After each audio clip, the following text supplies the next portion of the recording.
sveiki atvykę į dirbtuves. Tai aš esu Marius. Matote įmonę UAB Geonovus. Mes esame SketchUpo platintojai Baltijos šalyse. Visam regione turime savo platintojų tinklą, bet pagrindiniai atstovai nuo SketchUpo programinės įrangos. Taigi,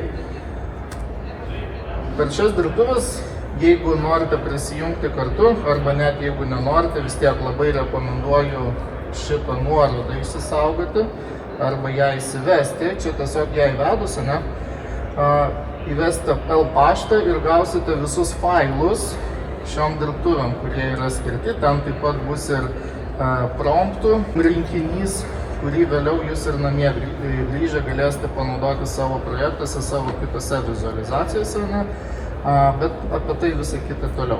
Bet tiesiog, jeigu norite prisijungti aktyviai, tai labai rekomenduoju šitą linką atsidaryti. Taigi, taip, kalbėsim apie dirbtinį intelektą, jo įrankius ir bent jau kokia dabar yra stadija, nes iš ties labai dinamiška rinka yra dirbtinis intelektas ir jisai keičiasi nuolatos. Čia prieš kelias dienas jau ChatGPT vėl kaip ir geresnį pačių vizualų generavimo įrankį jau išleido, prieš tai Nano Banano ilgą laiką dominavo, tai dabar vėl šiek tiek keičiasi rinka. Bet apie tai visą apžvelgsim, taip pat pažiūrėsime, kur dar neveikia dirbtinis intelektas, apie 3D modeliavimą, jeigu kalbame, tai šiek tiek tokius pavyzdžius pažiūrėsime, kur gali būti naudos, o kur nelabai gali būti naudos. Ir aišku, SketchUpo patys įrankiai, ką jisai pačiam softe, viduj, jisai gali turėti irgi įrankių savo, ir tai sprendžia taip pat kai kurias kitas programas, kad jums nereikia eiti į išorinį tiekėją ir tenai gauti tą patį rezultatą, galite pačioje programoje viduje atlikti. Taigi, bet pradėkime nuo linksmesnių gal dalykų. Taigi, ar naudojate šiaip dirbtinį intelektą? Labai gerai. Tai šiek tiek būsit susipažinę bent jau, tai pagvildėsime tai toliau. Taip, dabar gerai, dabar prie SketchUpo dirbtinio intelekto įrankių eikime. Tai čia aš tada šiek tiek įjungiu patį SketchUpą. Taip, čia turime SketchUpą. Gerai. Taigi, jeigu pildėte nuorodą, tai šitas failas yra, arba vėliau namie galėsite atsidaryti, neatsisiųsti šitą failą. Tai dabar kur SketchUpas jisai su dirbtiniu intelektu draugauja. Tai iš ties jisai turi tų įrankių, kaip ir jau nuo senokai juda. Tai pavyzdžiui,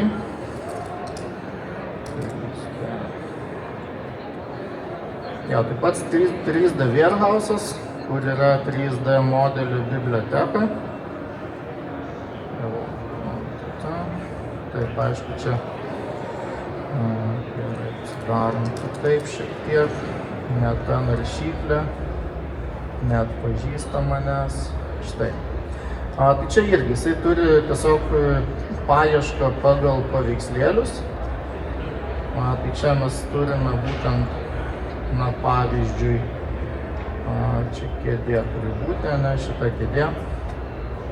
Tai čia irgi sukasi dirbtinio intelekto varikliai ir jie suranda tą kuo panašesnį modelį į šią baro kėdę.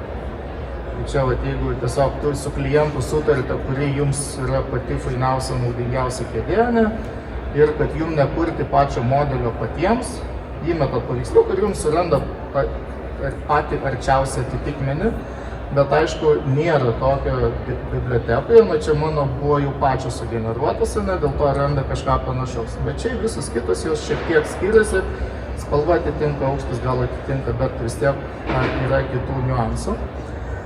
Tai vienas iš tų įrankių, kas veikia, tada lygiai taip pat grįžtame į SketchUpą, čia yra visas AI Assistant, SketchUp AI.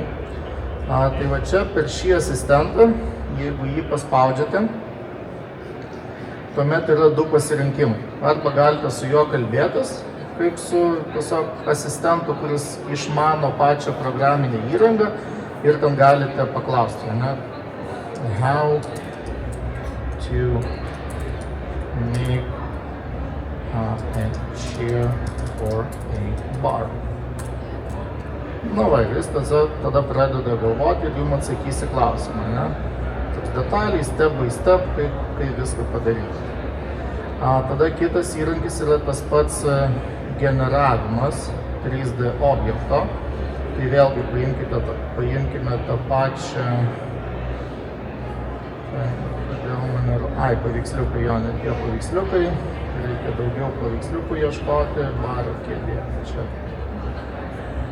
Tai va, ir kad sugeneruoti va tokį 3D modelį, va konkrečiai šitos baro kėdės, tai tuomet kainuoja 30 kreditų. Na ir kai visas dirbtinis intelektas, jisai dirba tų tokenų arba kreditų skaičiumi. Jūs perkate kreditus ir tada juos naudojate ir tada limitai arba per mėnesį, arba per metus priklauso nuo kiekvienų sprendimų. Tai SketchUpas čia nieko naujo negalvojo, tą pačią visiškai kreditų sistemą pritaikė. Tai jeigu SketchUpas dabar pagal planus Pro gauna 150 kreditų, o Studio gauna 200 kreditų per mėnesį. Kas mėnesį vis atsinaujina, jeigu pagal tuos planus. Galima prisipirkti papildomai 1500 kreditų, tada papildomai gaunasi. Tai va, dabar čia darome kėdę. Šitas failas irgi pas jūs yra, jūs irgi pas save galite generuotis ir irgi pabandyti. Ir kai padarys, tada pažiūrėsime, kas čia gerai ir kas nelabai su ta baro kėdė yra. Nes pats generavimas, jisai naudoja Rodin įrankį. Tai jisai irgi tiesiog užklausė, siunčia kitam teikėjui, kuris sugeneruoja pas save ir atgal atsiunčia jums į SketchUp. Tai čia su vizualizacijom lygiai taip pat, su 3D geometrija irgi lygiai taip pat. Tai dabar irgi, kad kol mes laukiam šito, mes galime padaryti, na, tarkim, kažkokią vieną vizualizaciją. Tai kitas įrankis būtų šis AI Render. Tai jisai paima tiesiog tą jūsų vaizdą, kokį mato ekrane. Na ir tada galite čia promptų susikurti, ar jums reikia interjero ar kažko. Šiaip ir auto, kai paliekat, visai neblogai veikia, na ir tada jums sugeneruoja. Ir dabar čia toliau pajudėsime, kodėl jisai dar kol kas nėra tobulas pačiam SketchUp'ą. Ir gerai, čia jis toliau dirba. Dar pažiūrėkim, kur mūsų baro kėdė dingo. Gerai. Tai va, vizualizaciją padarėme, dabar reikia žiūrėti, ant kiek jisai nepataikė. Čia yra didžiausias klausimas visada. Matome suknelį visai kitas raštas, čia matome vazonų pridėję vietoj manekenų kepurių. Tai čia pagrindinė esmė, kodėl SketchUpas turbūt suprato savo problemą, kad jie neturi pakankamai duomenų į savo LLM modelį įkelti, kad jis galėtų kokybiškai dirbti. Tai dabar, kur jisai juda, tai dar nėra viešas pluginas, tačiau jie juda link to, kad irgi užklausę siūsti į Google įrankį Nano Banana, ten sugeneruoja paveiksliuką, jau kokybiškai viskas kaip atitinka, kaip turi būti, ir jums atsiunčia atgal į kompiuterį, ir jūs jau tada galite naudoti kaip vizualizaciją fotorealistinį ir su viskuo. Tai va, tai čia turime tą ne visai pavykusi, bet čia aišku visada buvo labai gerai bent jau nuotaipai nusakyti, bent jau kažkokį tokį eskizavimą pirminį pasidaryti. Tačiau va čia kompiuterį turiu ir tą testinę versiją, kuri dar nėra vieša. Tai va čia su tuo Nano Banana įrankiu. Vėlgi paimam, visko nieko nekeičiam, spaudžiam Generate. Ir tada jau galėsim palyginti, kuo jisai skiriasi. Tai va, dabar jau gavome iš Nano Banano paveiksliuko, ne, tai bent jau matome, kad čia drabužiai nebuvo išdarkyti. Čia nepakeistos tekstūros, viskas kaip ir liko, taip ir yra, ne, čia manekenai irgi su tom pačiom kepurėm, tai jisai tas klaidas, kur darė anksčiau, dabar jau visiškai ištaisė. Tai šitas pluginas, jisai ateis šiek tiek vėliau, dar testuojamas, bet link ko judama, kad tikrai tiesiog gera kryptis. Tas, kas tiesiog nesiseka, nebent jau kitą tą priėjimą approachą bando ir tuomet jau bus daroma taip. Gerai, taip, tai tęsim tada, ne? Dabar pereisim prie tekstinių užklausų, kas yra generuojama. Promptai, ne? Ką galima padaryti? Turite vien turint 2D planelį arba turint jau kokybišką vizualizaciją. Tai čia visas šitas failas yra pas jūs, jeigu atsisiuntėte tą visą folderį, ne? Tai namie išsibandysit su jūsų failus, bet čia vienas iš pavyzdžių. Tai tiesiog detail concept sheet, ne? Tai rašote tokį promptą, čia viską aš generavau per Nano Banano, tai tą Google įrankį. Ir jis tada jums tiesiog sukuria tokį šitą, viską lietuvių kalba padaro, gražiai išskaido, be jokių klaidų, be nieko. Ne, vienas toks pavyzdys gali būti tada toksai concept sheetas padaromas, tai va. Taip, klausimas. Čia su promptu pačiu. Atsiprašau labai.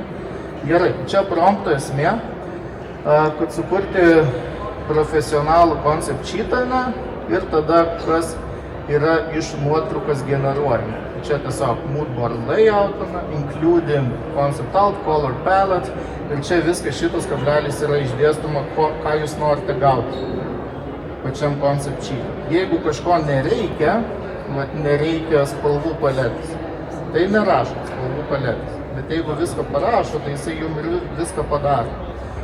Čia su kodais tiesa netestavau, ar čia geri kodai. Tiesa.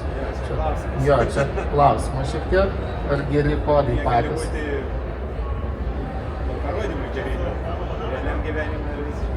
Taip? Nano Banano naudoju, taip. Čia tiesiog turite SketchUp Pro licenciją ir galima naudoti. Tiesiog kreditų skaičių šiek tiek skiriasi. Galima ir SketchUp Go turėti. Ten duoda tik tai 100 kreditų, man atrodo, ir 50, bet tiesiog neįeina darbastalio versija. Tai jūs per webinę viską darot, bet webiniai irgi yra šitas AI įrankis. Jo. Gerai, šitas promptas, tada kitas promptas yra presentation boardas, tai irgi panašus. Iš vizualizacijos jums tada padaro visą eksplikaciją su nuorodomis, kur kas yra. Tai vėlgi, nieko nereikia, vienas tekstas ir viskas. Čia taip yra tiesiog moodboardas iš tų elementų, kas yra vizualizacija pačioj. Vizualizacijas aš paimu tiesiog iš interneto bent kokias. Čia tiesiog įsidedat savo gamintus, ne savo projektus ir gaunat moodboardą. Vėliau parodysiu, kaip sujungti pačią vizualizaciją į moodboardą, paversti per video tokį filmuką. Tai čia tolimiau šiek tiek keisim. Tai va, iš 2D planų irgi generuoju. Čia va įkelia 2D. Čia tiesa yra šiek tiek netitikimų, jisai pats padaro vizualizacijas, kaip jisai įsivaizduoja, kad turėtų. Jo. Jo, stilių nurodot. Tada, kai gaunate jau galutinį rezultatą, tada per tą patį Nano Bananą pasižymit šitą vietą su pieštuku ir jo tada paprašote, kad kitų stilium, pavyzdžiui, arba perkurti iš naujo tą dalį ir jisai jums iš naujo sugeneruoja. Taip, kitas, vėl kavinė. Čia buvo įrašyta, net neįrašiau stylą. Šitas paliktas buvo. Taip, dar vienas 2D planas. Tai tiesiog tie planai šiek tiek spalviškumų skiriasi. Čia viso bus 14 promptų, tokių, ką galite eksplikuoti. Vėlgi 2D planai, čia toksai labai paprastesnis, be jokių vizualizacijų, tiesiog šiek tiek kolorito pakeisti ir va čia yra nurodytas stilius. Project name'as, kažkur buvo Luxury Clean Line Work. Nu jo, čia tiesiog įrašote savo stilistiką ir tiek. Čia tiesa aš visur pridėjau, kad turi būti lietuvių kalba, jūs galite bet kokią kalbą. Jeigu rašai lietuvių kalbą, jisai lietuvių kalbą. Taip. Jo. Čia tiesiog, kad unifikuoti viską. jokių nebūtų nesklandumų. Jo, čia anglų kalbą dariau. Gerai, architektūra jo irgi yra, nu, lygiai tas pats principas, ne? Jisai tiesiog pamato, kad čia turi būti garažas ir čia baseinas. Ir tada jisai abu juos nubraižo eksplikacijoje, kaip visam kalne turi atrodyti. Taip, kitas.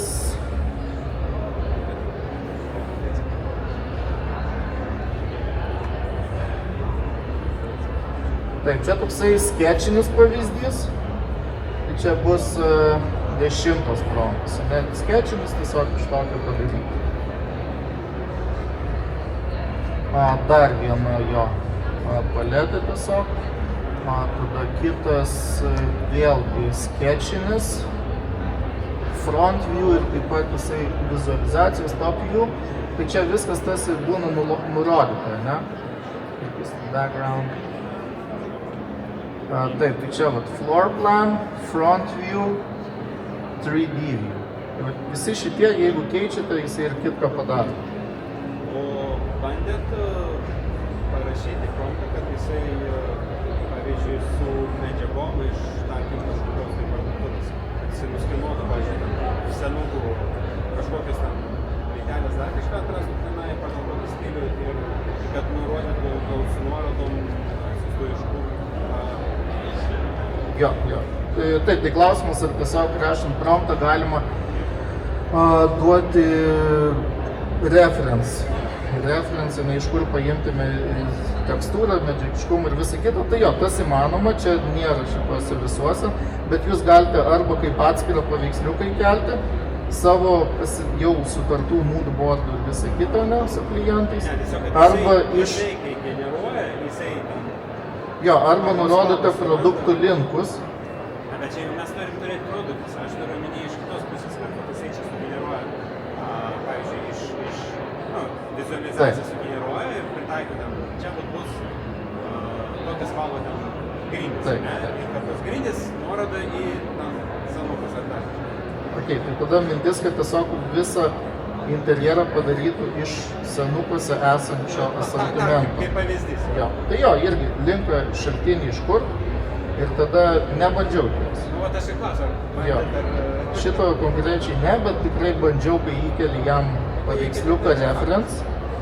Jo, bet vat su tuo paiešką nebandžiau. Nes jisai šiaip, jeigu paprastesnį kažkokį, tai jisai atranda nuorodas, produktų dar kažką.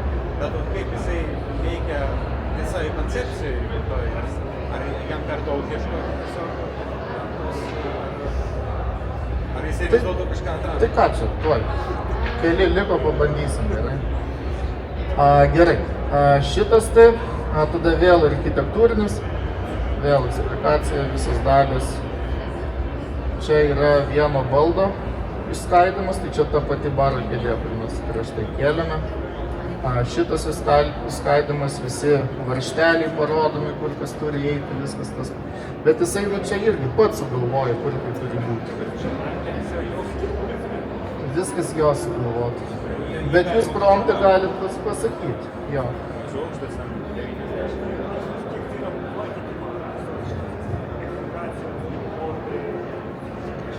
Tai patikima tiek, ne kiek. Viskas priklauso nuo prompto kokybės, jeigu jūs ten daugiau duomenų įdėsit, tai bus geriau. Jeigu, pavyzdžiui, jūs gaunate nenurodant ir tada, vat yra čia nurodyta taip, čia aukštas, ne, čia gali būti nurodyta ir jeigu matot, kad nepataikėt, jūs ir pakoreguojate tiesiog.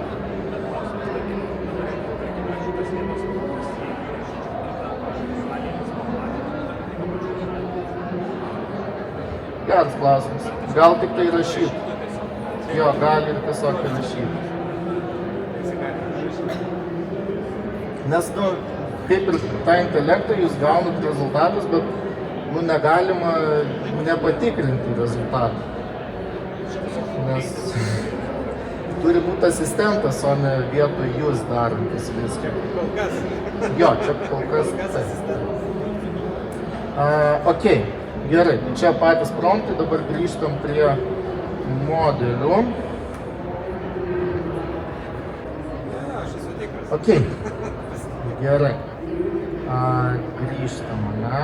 Dabar vėl aš paleisiu tą generavimo, kur kėdą mes norim sugeneruoti. Šį kartą jau jo atsigavusi.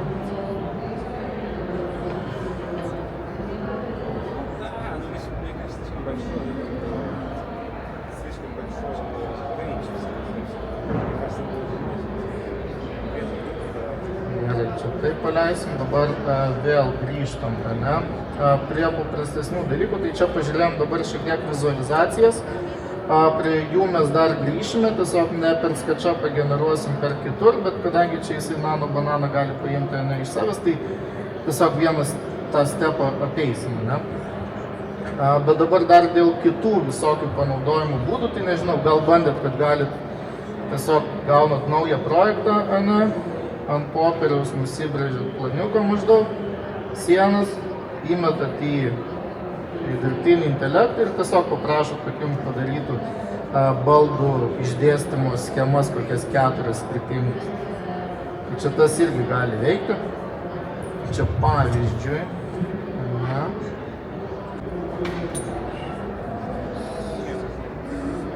Tai va, taip, šitą pasileidžiam.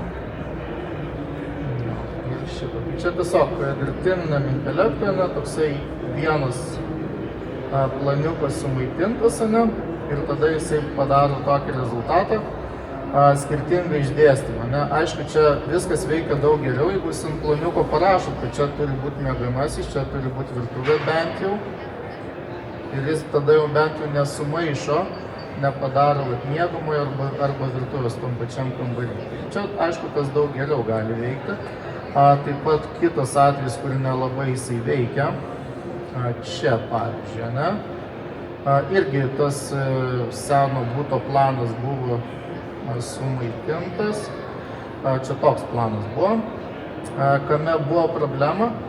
Jisai nesuprato, kad čia nebepriklauso šitą zoną ir jis vis tiek dadėjo savo svetainę, nepadarė.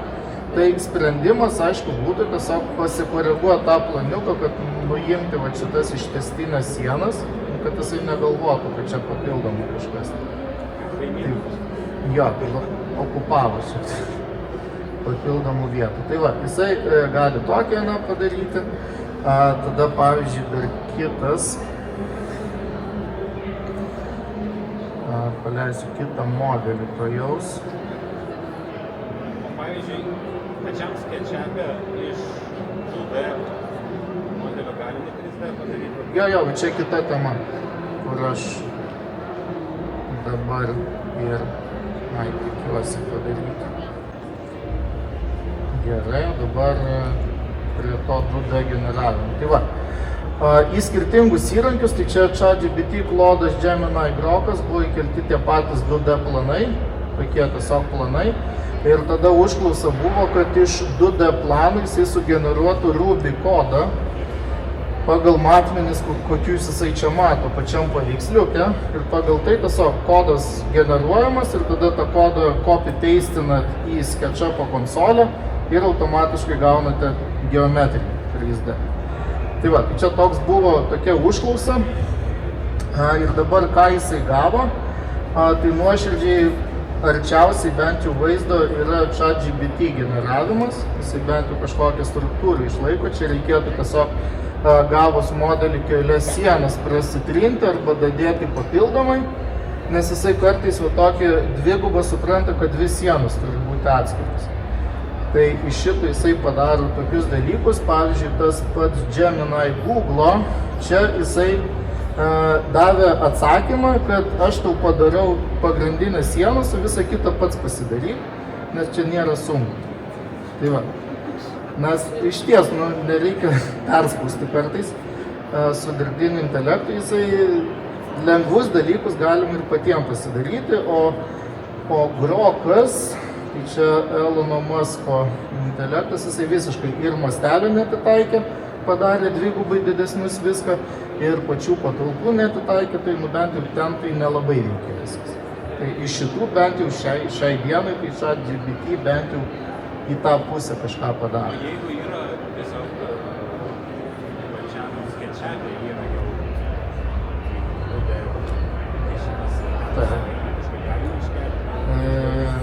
Ne. Vis tiek jisai generuoja iš paveiksliuko, tarkim planą įkelsite, bet jisai nebus 3D, paveiksliukas irgi turi būti 3D sienos. Tai ne, kol kas tokio nėra.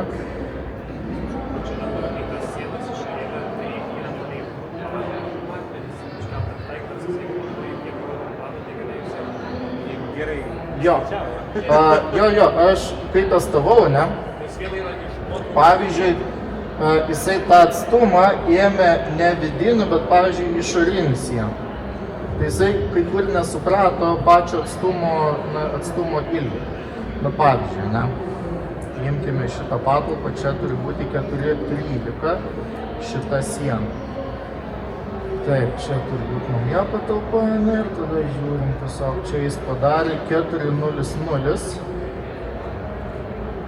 Tai gaunasi čia 4,25. Tai va šitos, čia dviguba, tai gal čia 4,25. Šitos, pavyzdžiui, netitaikė, Tada žiūrim 3,25 šitą sieną. Šitą sieną padarė 3,03. Šita 3,61 padarė 3,60. 3,97 padarė 4,3. O pažiūrėkite viršutinį, nes tenai čia rašta prirašyta, čia jau...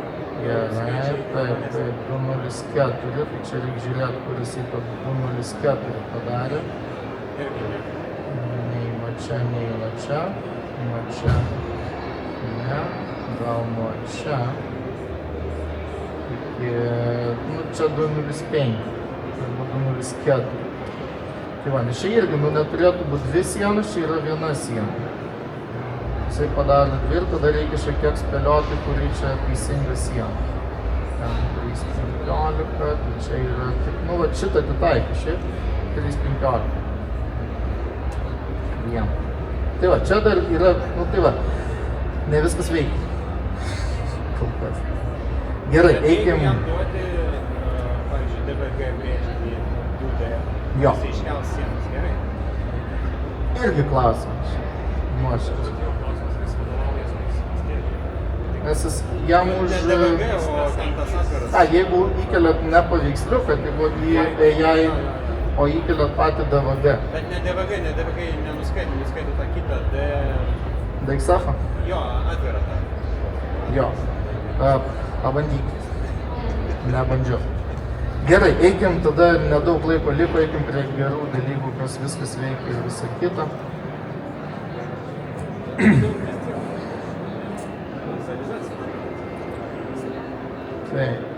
Taip, gerai, tai dabar dėl pačių vizualizacijų, Paleisiu aš jums kitą modelį, šitą uždarom.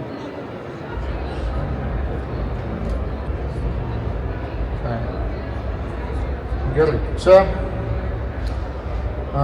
visai šiaip naujas įrankis yra, Vizmakeris. Tai čia, kai visa darbo eiga eina, kad jūs iš to pačio sketchupo sugeneruojat fotorealistinę vizualizaciją arba 2D sketchą metat į nano bananą, ten padaro 2D vizualizaciją. Tada ją galite upscalinti, padaryti dar realistiškesnę ir tada du imidžius sujungiat į vieną video. Ir tada su kitais įrankiais, Klingas, Vėjo, Halo, tai visi šitie tada jums padaro tą įvaizdinį filmuką, kas yra labai naudinga arba klientam pristatyti, arba tiesiog savo darbą reklamuoti per socialinę mediją, kad neužtrukti daug laiko, nesamdyti 3D menininkų. ir nuolatos turėti kažkokį gražų vizualą pas jūs toje socialinėje medijoje. Ne? Tai dabar visas šitas procesas, galima įkeliat sketchą, parašote patys promptą, ko jūs norite, gaunate vėl tada keliate į kitą, vėl rašote promptą, tada yra įvairių platformų. Pavyzdžiui, platformą, čia aš turiu OpenArto naudoju.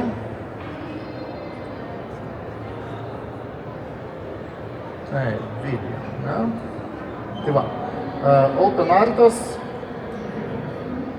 tai va čia, irgi pasirenkat labai daug modelių yra, visi čia jie generuoja video medžiagą ir tada tiesiog žiūrite pagal rezultatą realiai.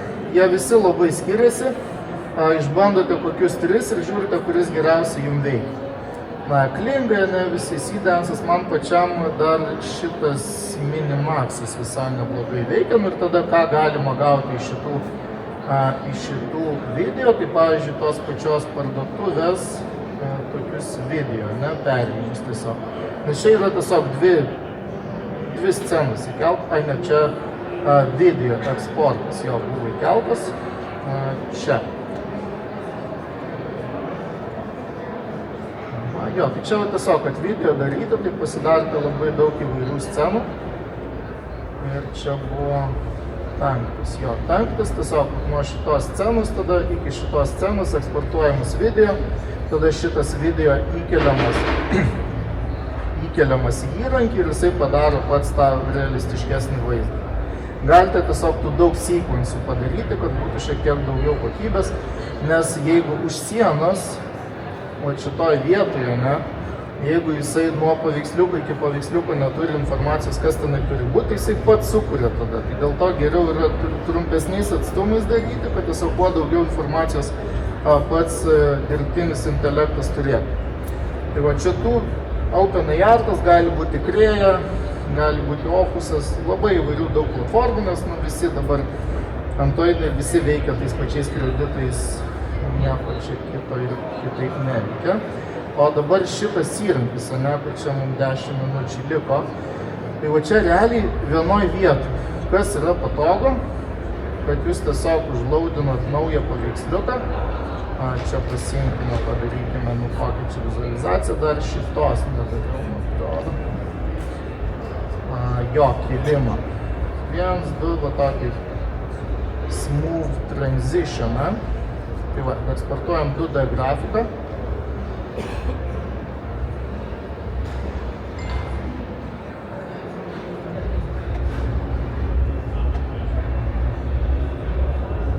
Gerai, eksportavo mane, tada laudinam, išsilaudinam.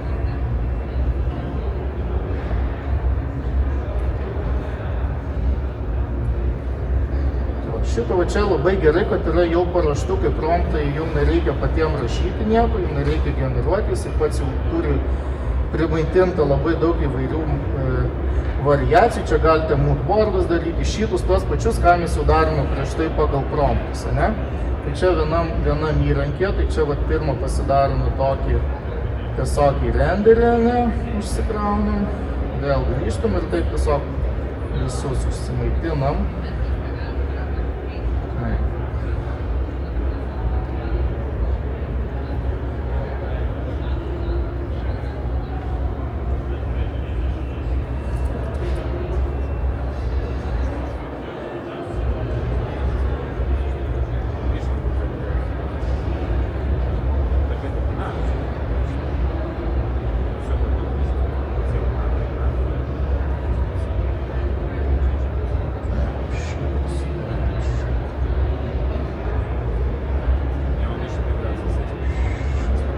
Čia, kur jau padarė mūsų vizualizaciją, tai ją darome dar šiek tiek daugiau realizmo pridedam ir taip su visom. Iš ties, kuo tiesiog naudingiausia, kad jūs keliais klikais paleidžiate ir nereikia kiekvieną kartą jums iš naujo promptų rašyti, nes jau atrodo net tas šiek tiek daug darbo. Per daug darbo net tokie maži dalykai.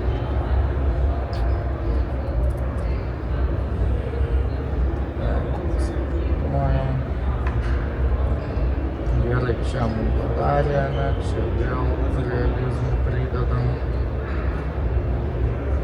Gerai, čia realizmas. Nu, grindis šį pagražino, pridėjo tekstūrų ant grindų palyginus su tiesiog renderiu. Gylio šiek tiek pridėjo.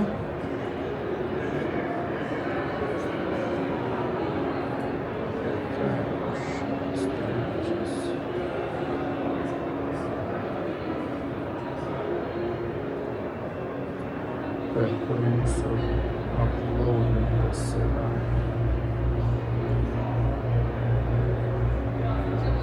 Ai va.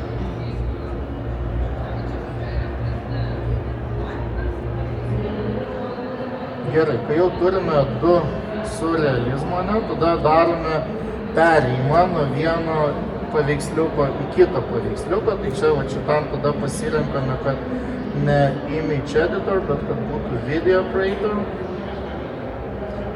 Ir tada dar susiejam, kad čia yra pirminė startinė pozicija, o čia turi būti jo galutinė išvestis. End frames. Taip, ir tada imam lingą ir čia apsirašom, kad cinematic transition. Tai va, ir jis tada generuoja video, tada tai čia vėl padarėm, vėl darom imidžą, realizmas, čia nuoširdžiai reikėtų kiekvieną dar pažiūrėti, tai tikrai tas, ko mes norim, ir tada pakoreguoti, jeigu ne tai, ko mes norim. Čia tiesiog dėl laiko reiks generuosim daugiau.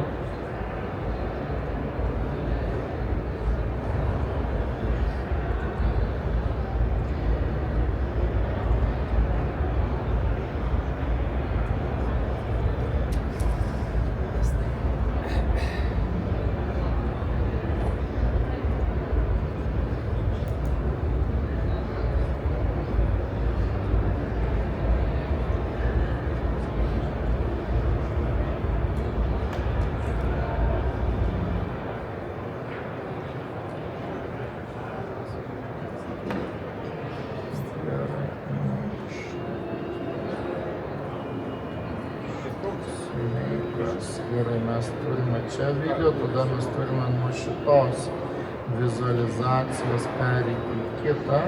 Vėlgi, čia.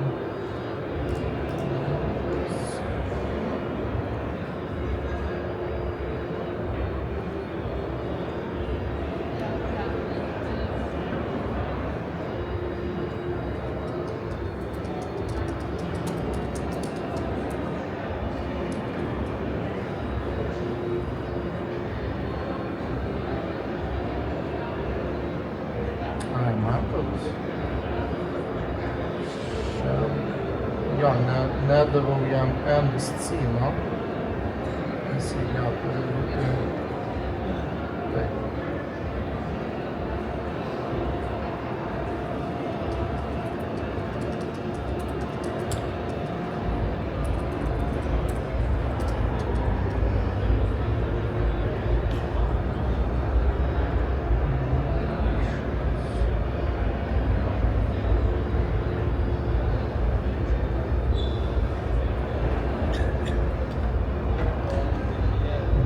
Turim video, čia yra perėjimas.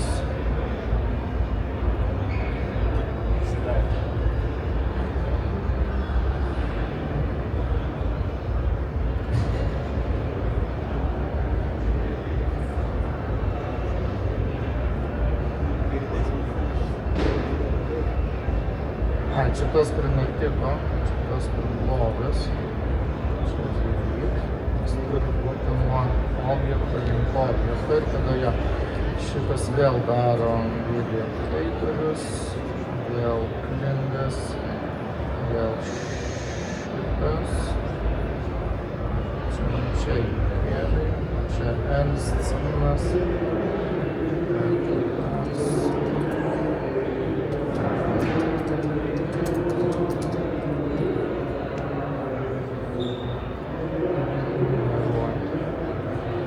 Tai va, tikslas turėti 4 scenos, tai 3 video pereina vienas nuo kito.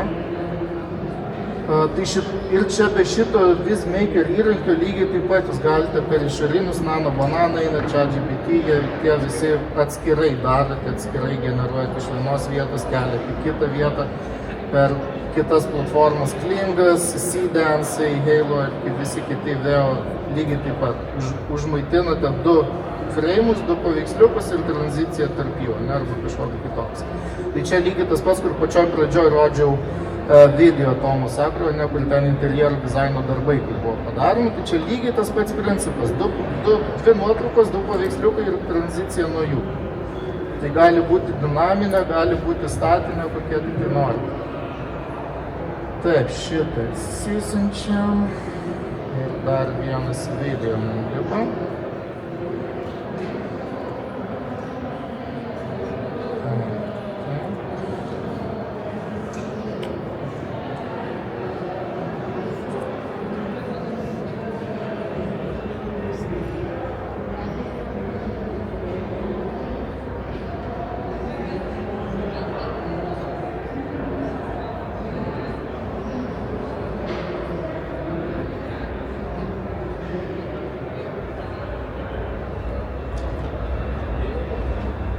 Taip, tada palaukia mane, tada pasileidžiate video redagavimo įrankius, o savo video čia susimetat visus, ką susigeneravot.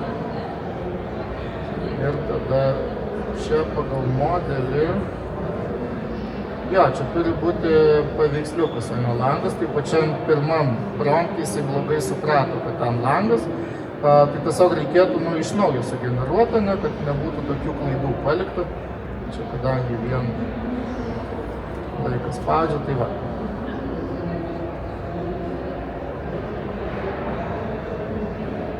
Gerai, turim tokį ir turim paskutinį. Dar aukščiau.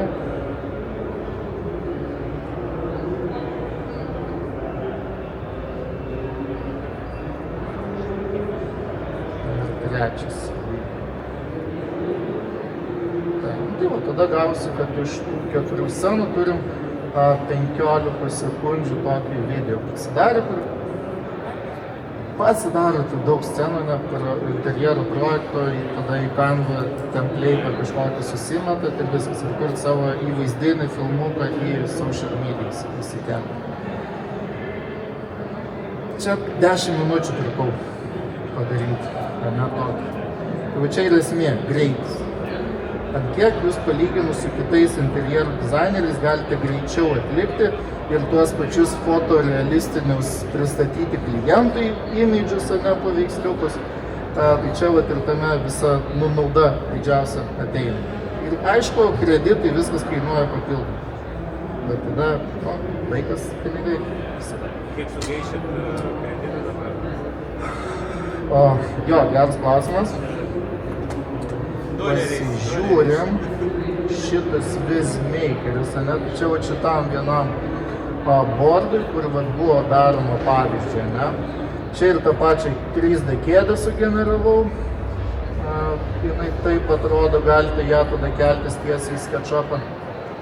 Jisai padaro tokį, ne? Tada padaro tokią tranziciją iš moodboardo. Tai va čia buvo. Paleidžiu. Taip, čia tranzicija iš paveiksliuko tada į moodboardą pasidaro. Galima atvirkščiai, iš moodboardo į vizualą. Tai čia pasidaro.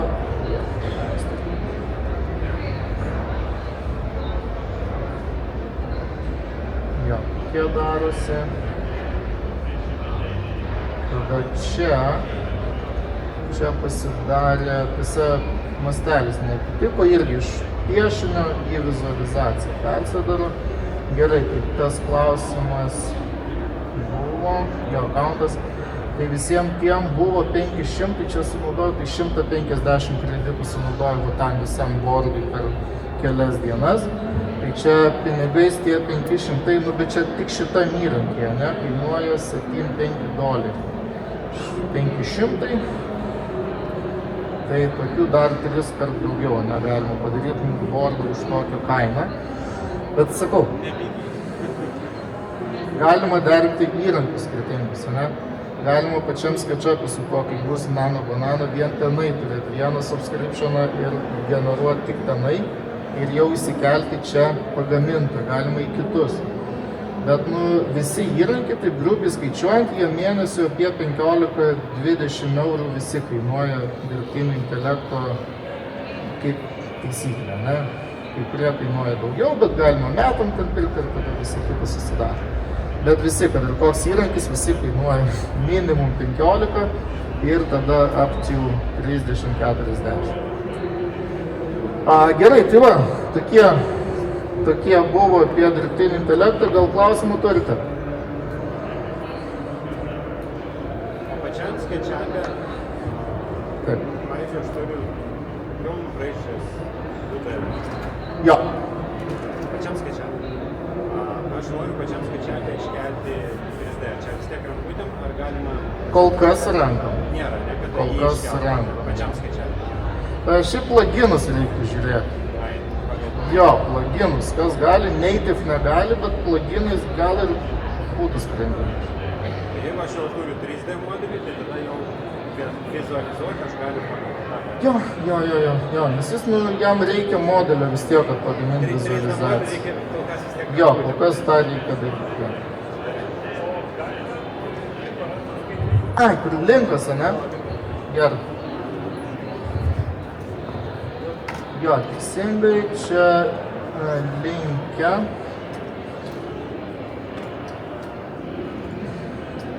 Gal čia.